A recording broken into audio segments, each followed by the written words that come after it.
Hello. Well, the guest in this edition of Talking Personally is famous because of his association with the infamous. For over 40 years, his business has been murder. As Home Office pathologist, he would nearly always be found at the scene of the crime, helping the police to investigate some of the most notorious cases in British criminal history. A sudden phone call in the middle of the night would summon him to a strangling in Surbiton, a stabbing in Stratford, or to a decayed corpse in Camberley. Although now officially retired, his services and very considerable experience in forensic medicine are still very much in demand. At the age of 75, he continues to travel all over the world, lecturing to students of crime and fellow scientists. His name, Professor Keith Simpson. Welcome. We hear a lot about post-mortems, Professor Simpson, but obviously it's something we never see. Without going into too much squeamish detail, can you tell me what is involved, what you do, and how long does it take? Well, most people think, of course, that a post-mortem is very like a surgical operation. It starts with the dead, stripped body on a slab in the post-mortem room. But that's not always true, though by and large it might be. If there's any whisper or suspicion of crime, it starts where the body is found, dead, in the woods, floating in a river, in a broken-down old derelict building or a prostitute's room. And I very often go to the scene because I get a lot of information about the way a body has come to lie where it is, dead, from the surroundings. And I'm asked by the police to start my post-mortem there. There is where one looks for hairs and fibres clinging to the body, where the blood has spurted or flowed, what weapons there are, sometimes underneath the body. And this matters a great deal to the final report that one gives on an autopsy. The autopsy proper, the post-mortem as we usually call it here, starts, of course, in the public mortuary, in a room on a slab. It doesn't, as people imagine, like a butcher's shop where meat is being sliced up, cut up, chopped up. It's a delicate operation, rather like surgery is. One makes incisions into the body in order to reveal the organs in them. One takes the scalp away from the skull in order to look at the brain. One dissects very carefully into the neck in cases of strangling, for instance. And the whole body is gone through very carefully. Even if one finds, say, even a knife sticking into the heart, one still looks everywhere to see what other conditions are present and what might have happened and where was scuffle beforehand. A few bruises on the fingers, for instance, may mean a lot. It may indicate that there has been a struggle. There might be some defense. The knife might have stuck into the chest quite accidentally, for instance. How long does it take? Well, it's difficult to talk about the average post-mortem. If a body is found dead in bed or is collapsed suddenly in the street, the average post-mortem might take no more than 10 or 15 minutes to establish some cerebral hemorrhage or a heart disease, coronary disease, something of this sort. But it might take a great deal longer if the disease condition is more complicated, or the process of dissection is difficult, or if there's some injury that one has to relate to disease. And I've had post-mortems take hours or days, and I often go back to the body. Bruises which lie under the skin come into view after a day or two as the blood seeps out into them. Battered babies, for instance, one always goes back to see. So they may take days. When you work, as you have done throughout your career, day in and day out with dead bodies, doesn't it somehow devalue the currency of life for you, somehow cheapen it? Well, I've never looked on life as being cheap. It's a very good thing to enjoy, to live. And I always presume that other people are also enjoying their lives. And I feel a little sad when they come to an end from violence, suddenly and unexpectedly and early. And I'm almost saddened by unreasonable death. Young, healthy mothers who die after childbirth and fathers left with a child in his hand. Battered babies do sadden me. Did it anger you also? But I never feel worked up about it. We've all got to die sometime or another. And the only kind of case which irritates me and sometimes maddens me a little is where parents have ill-treated their children, battered baby cases. I have to be quite careful when I go into court not to feel incensed and angry and to give evidence which is a bit loaded against a person who's been charged with the death of a child. Can a job like yours also have a lighter side? Oh yes, I get a lot of fun out of my job. I was telling before we came here the story of a man who'd been hanging for 6 weeks in Poplar and had become quite dry and mould had grown on his skin. But as the instructions were, you always cut a man who's hanging down and perform artificial respiration on him. That's exactly what the police and ambulance did. They cut this dried up old body down, started artificial respiration on him. I remember another case where I saw a man in Shoreditch lying on a slab, and I said to the police officer, "Tell me about this man." The story attached to his death. There he was, lying stripped and naked, ready for me to start work on this cold slab. Been there for an hour or more. And he said, "Well, this man was an actor."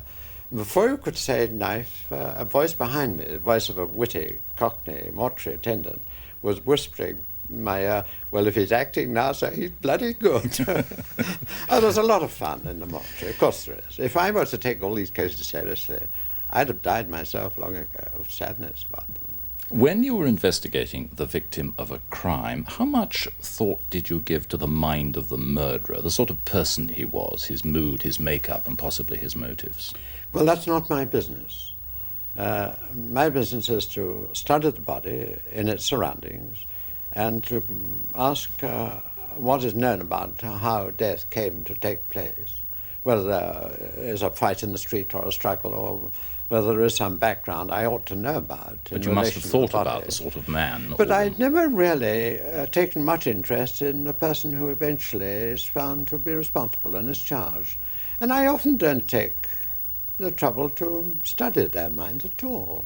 Even cases like the acid bath case, I'm much more concerned with the remains of that rich widow than I am with what has gone on in the mind of the man who was charged, in that case, Haig.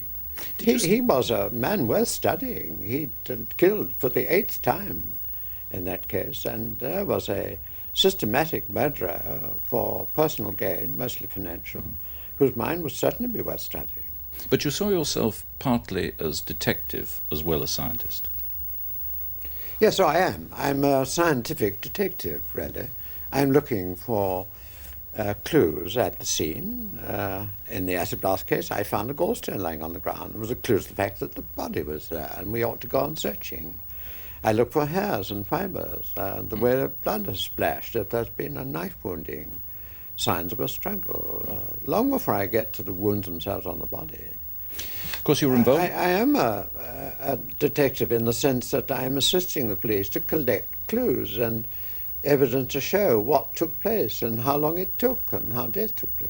There was one notable case where you certainly used detection and your scientific knowledge, and also your knowledge of the life cycle of a certain sort of fly. I'm thinking of a case that started, I think, on June the 18th, 1964. You're talking about blue bottles, aren't you? I'm talking about blue bottles. Two young lads went into Bracknell woods looking for maggots for fishing. They found the maggots, but they found something else rather more sinister. Yes, 2 young boys in Bracknell woods looking for what they'd looked for before, the body of a dead bird or rabbit or something with maggots growing on them.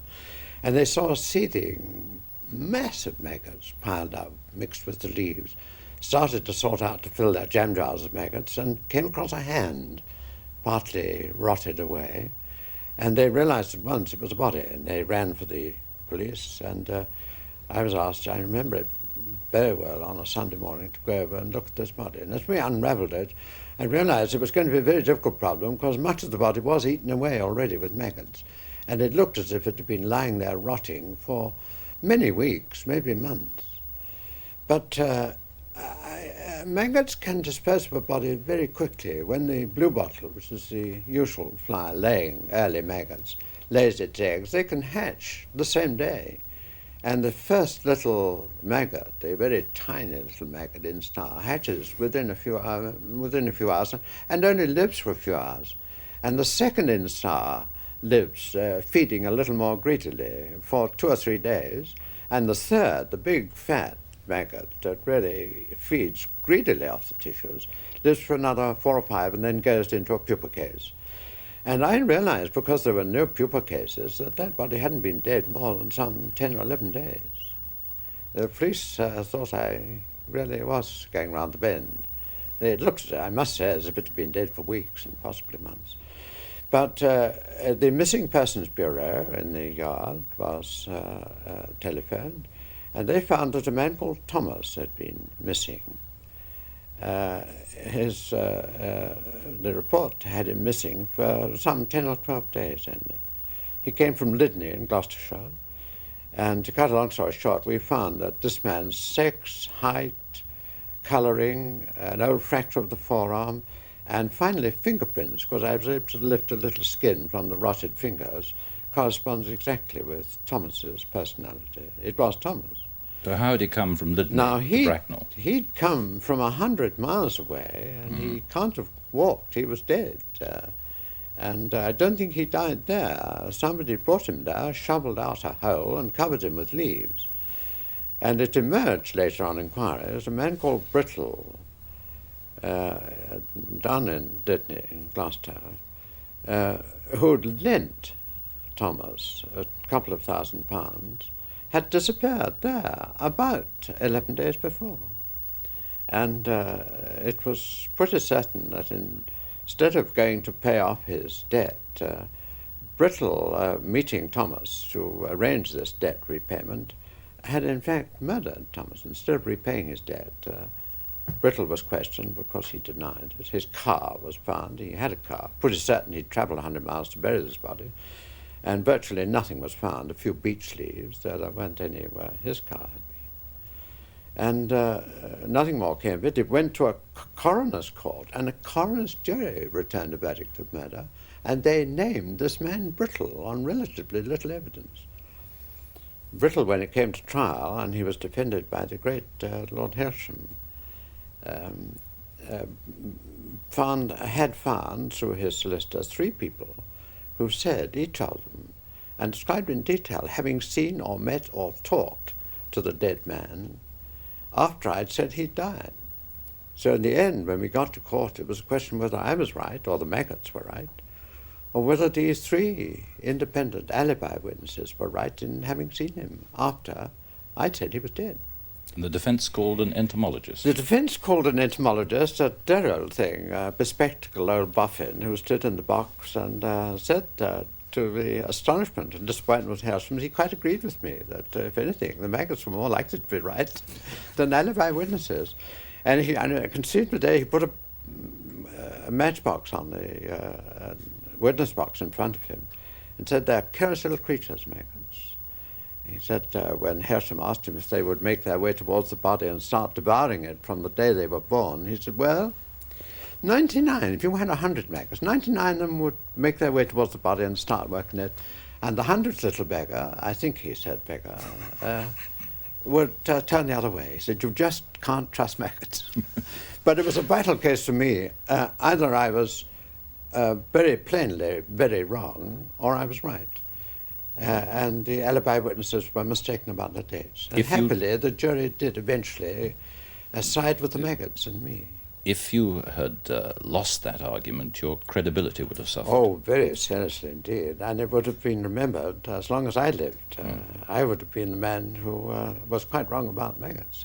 Did that side of your work in court, pitting your wits against clever advocates who were out to prove you wrong and pitting your scientific knowledge indeed, did that appeal to you?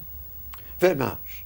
I've always regarded examination and cross-examination in court as rather like a test of intellect, the sort one has in a game of chess, where you're looking a few moves ahead, and you can see your cross-examining barrister thinking out a line of questioning, which is going to end in the $64,000 question. But you can sometimes see it coming and head him off. And I've always regarded this, as I say, it's like a game of chess or a fencing match where you're watching small, sharp points and you're heading them off.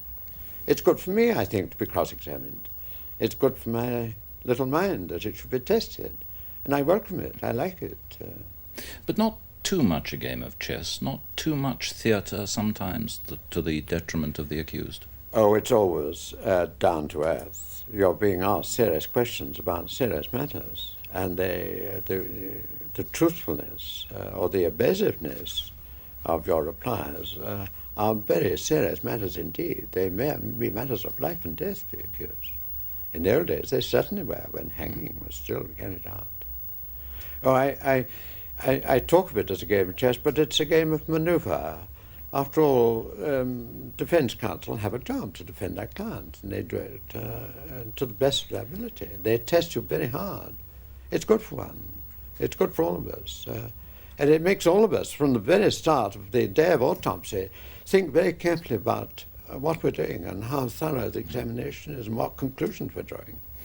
There have been occasions when you've gone to extraordinary lengths to prove a theory that you had. I'm thinking particularly of one about self-strangulation, where you became involved in a bizarre experiment with a fellow pathologist just up the road here at the Euston Hotel. That's quite right. In the old days, when the Euston Hotel still stood and was a delightful place to meet, we often used to meet. I've met there with Grace of Chester and Gardner down in Surrey, and Spilsbury used to meet there regularly.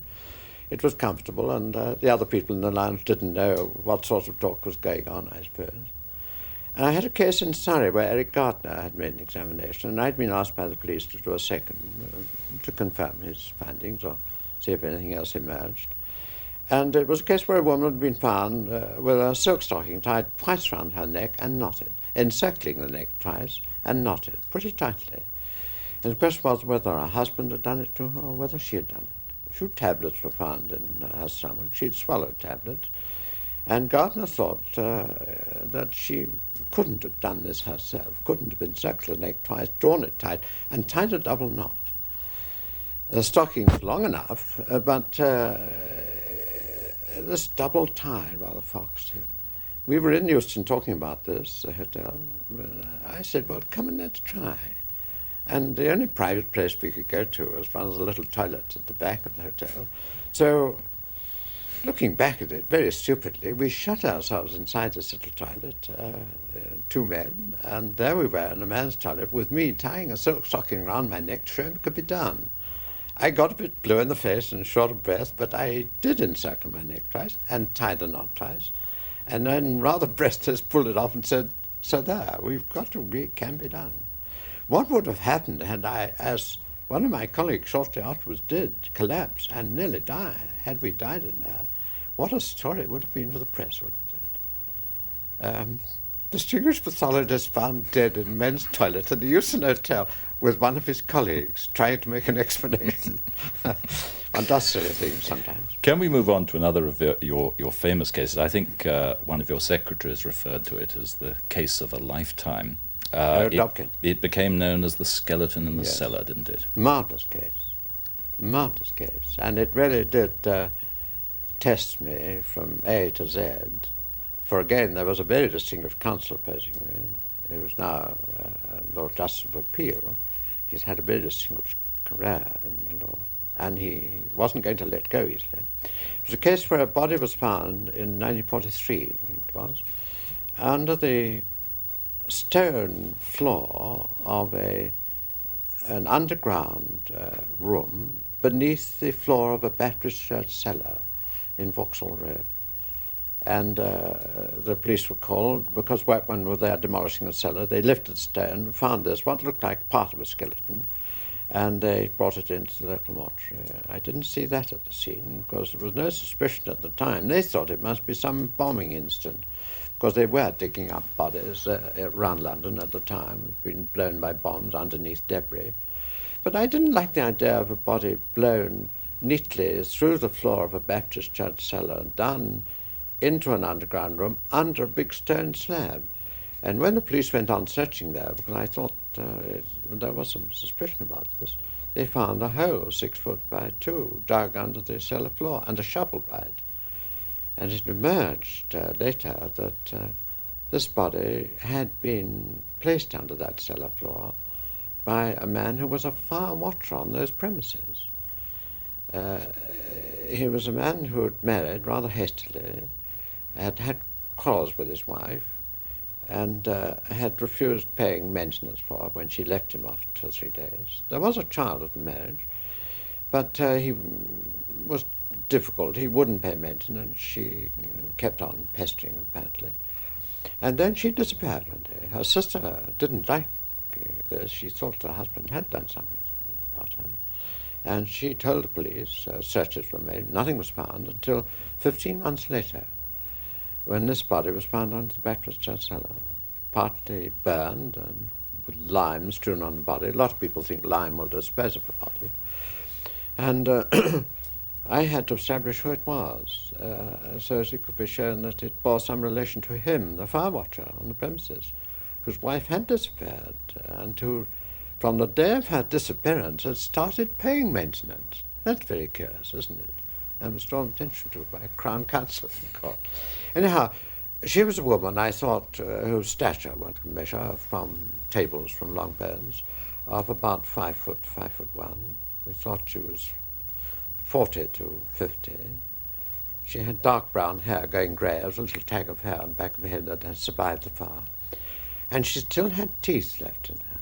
And she also had a fibroid tumour in her womb, which was still left. And it emerged that the fire watcher's wife was 47, 5'1", had dark brown hair going grey, and had had a fibroid tumour for which she'd visited the London hospital and refused operation. So it looks as if it was going to fit.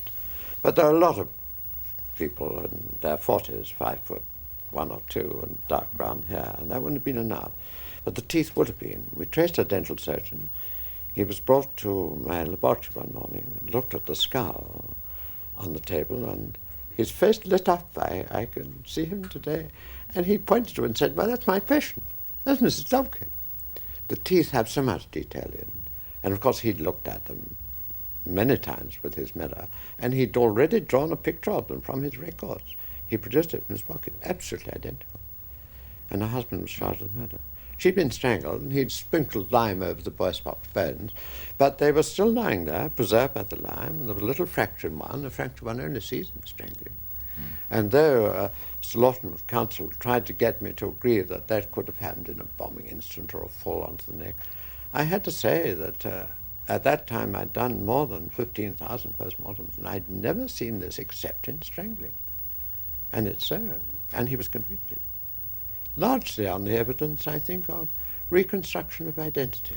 Background's very interesting. And height. And as to height, Lawton did his best with that too, because her sister could only say she was about my height. She didn't say exactly what height she was, and there was a good deal of tension in court when her sister was taken out of the Old Bailey, over to Snow Hill Police Station and measured. And when the officer came back, I was beginning to tremble in my boots, because if it could be said that my dead body was not about the same height as the sister, whose height had just been measured across the road, I was down the drain again. And my intense relief, her sister's height, the police officer said, was 5'1". And it was Lawton who was down the drain, the counsel, happily. But those other little things which sometimes test one's integrity, skill and accuracy and experience, and they all come to play. I enjoy this enormously. I like to feel that my work has a quality and an accuracy which puts counsel to very considerable pains to find any loophole at all. But they'll do their best, and I'm bound to be under test. Sadly, we haven't much time left, but one doesn't think of a pathologist taking work home. But very briefly, there was one occasion when you did exactly that and were stopped going into your flat, I think. Yes, I was coming home from a stabbing murder in Suffolk, and I came back on the milk train, and the police met me at Liverpool Street and drove me back to my flat in Weymouth Street. And when we arrived, they drove off, and I was left at the front door with a box under my arm. I'd brought back this girl's head, and I wanted to compare some wounds in the head with the weapon if it was later found. And there I was, standing, fiddling with the key in my front street door block of flats with a box under one arm, when a police officer, an ordinary PC on the morning beat, it was barely daylight, and he looked at me, and you could see him saying, "Hello, hello." And he came out and said, Do you live here, sir? And I said, "Yes, I do." And then he said, because I was still fiddling, "May I ask what you have in the box, sir?" And I said, "Yes, a head." "A head, sir?" he said. And I said, "You better come in and look at it." So we went inside, and I took the lid off, and as soon as he saw a bloody scalp inside, he stood back a pace or two and clutched his head and said, "Oh, my God, that's the last time I ever ask anybody what they're carrying in that parcel."